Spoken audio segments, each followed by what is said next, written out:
turn Acadiana is Ollie Bear. Welcome back. It is 5:38 this morning. You may not know much about the Louisiana Orphan Train Museum. It remembers orphans brought to Opelousas over 100 years ago. It is a very compelling story if you haven't heard it, and now there's even a documentary about it. Al Abear's at the museum. He's live discussing the history, the film, and St. Landry tourism. Al, good morning. Hey, I got to tell you, this is such an interesting place. James Doge, Martha Obear, the Orphan Train Museum in Opelousas. What a wonderful story. And you're connected to it by family, right, Martha? I am. So it is a wonderful story, Al. And what we do here is we try to educate people on the historical orphan train movement. And, you know, when the history of America in the mid-1800s, there were thousands of children that were parentless in New York City due to several factors, but the Catholic Church helped place the children all over the country through orphan trains. And yes, my grandmother came on the orphan train, and she came down to South Louisiana at the age of 4.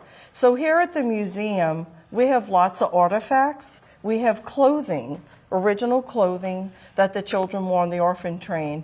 So our visitors really like seeing actual items that belong to these people, and all these items have been donated to the museum by the families for us to live our mission to educate everybody about it. I love that. Now, I noticed the Faubacker beer.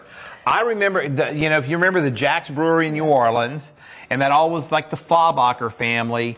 So how did the beer folks get involved in So, this? yeah, so this is dedicated to Sister Faubacker, who came on the orphan train, and her train name, we call it, the name she had when she came was Sarah Hart. And there's a picture right smack in the middle of there of Mr. Faubacker holding her, and that was taken by a photographer with the Times-Picayune in New Orleans, because everybody knew Mr. Faubacker. He was a big business guy. He had Faubacker Brewery, which became Jack's Beer, and he had a big family. He had a big restaurant. This is a postcard of a huge restaurant he had back in the day in the French Quarter, and there's a postcard of the Faubacker House, which is actually still on St. Charles Avenue in Broadway. And interestingly, right around the corner from the Faubacker House was the mother house for the Dominicans.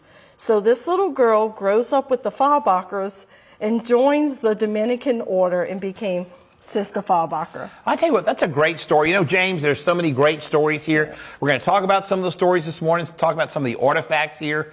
A little documentary coming up. It's going to be premiered at noon on May 3rd, this 3rd. Wednesday at 12 noon at the Delta Grand Theater. So much going on. Hey, we're going to go back to you guys in the studio, because you know what? There's a lot going on in that studio.